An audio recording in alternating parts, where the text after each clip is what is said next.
Hey guys, this is Ishita once again from Language Academy. Today I'm going to cover how your marks are contributed towards content in the speaking section itself. There is a very common misconception that marks from one section do not contribute other sections, but that is completely wrong. In your PTE exam, marks from one section go to other sections as well. So if you're not getting your score in listening or reading, it does not necessarily mean that you're only lacking in your listening or your reading section. It can well be because of the speaking section as well, right? So speaking has 5 tasks in total. I'm going to let you know how your content and where it contributes and how much marks it's going to give you per question as well, right? So the first question in your speaking is your read aloud, as you would be knowing. Now, marks from your read aloud go towards your reading section as well. How you're going to get scored towards your reading section is in the content portion of your read aloud. So you get around 5 to 6 read alouds in your exam. For each one of the read aloud, you are going to be marked out of 5, and these 5 marks are contributing towards your reading section. Now, how you're marked for your content is that there should be no additions, deletions, or change in the sequence of the words within the passage. Right? So in simple terms, what that means is, number one, you should not be adding any words which are not already mentioned in the passage. Number two, you should not be deleting or omitting any of the words in the passage. And number three, you should not be changing the sequence of these words. So if you satisfy all 3 of these criteria, you are going to get 5 out of 5 towards your content and therefore towards your reading score as well, right? So your read aloud is a very, very important question that is contributing towards your reading section as well. Second task, which is your repeat sentence, again, very, very important. It is contributing towards your listening section as well. So you get around 10 to 12 repeat sentences in your exam. For each one, you're marked out of 3 for your content. Now, how you're scored for your content is that you get a perfect 3 out of 3 if you say 100% of the words, and all of these words are in the correct sequence as well. So it's not just the words, but it's also the sequence that matters. If you miss 1 or 2 words, which means that if you've spoken more than 50% of the words, you are going to get 2 out of 3 as on the assumption that all of these words are in the correct sequence as well.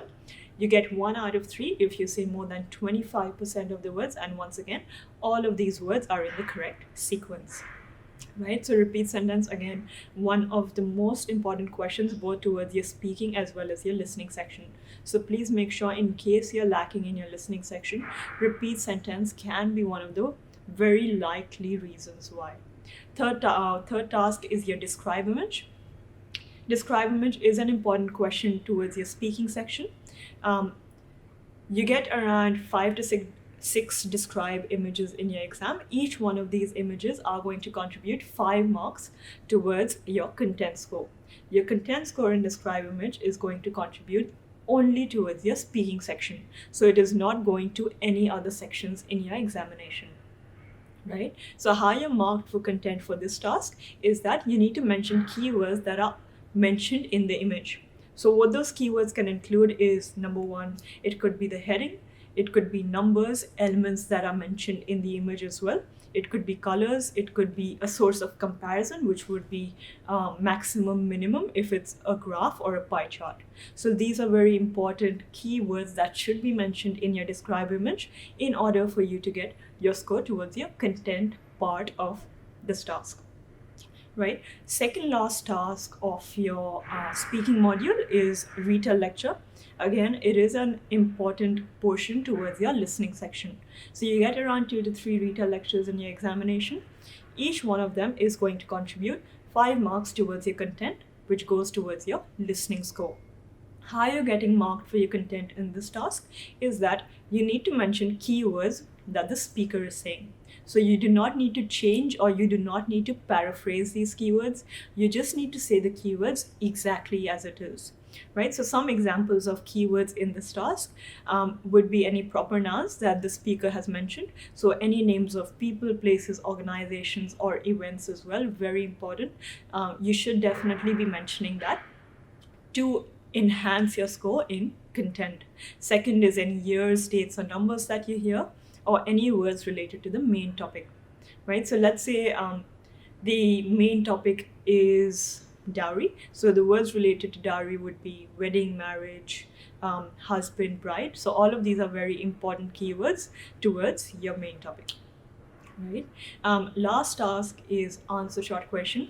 Although it is a very, very important part of the entire speaking module, definitely if you are missing your score by a few points, answer short question can also be an important part of your score. Right. So in answer short question, you have around 10 to 12 questions, and each one is going to give you 1 mark towards your listening score. You get this 1 mark only if your answer is correct and it matches the computer's answer. Right. So if you are missing your score in listening by 1 or 2 marks, answer short question can also be one of the likely reasons. Right. So that's how your content score in speaking is contributing towards your listening and your reading sections. I hope that did clear your doubts in terms of the content marking. That's it for this video, but if you have any other tasks or sections or any specific questions that you would like us to cover, just let us know and we will get back to you shortly. Thank you for watching.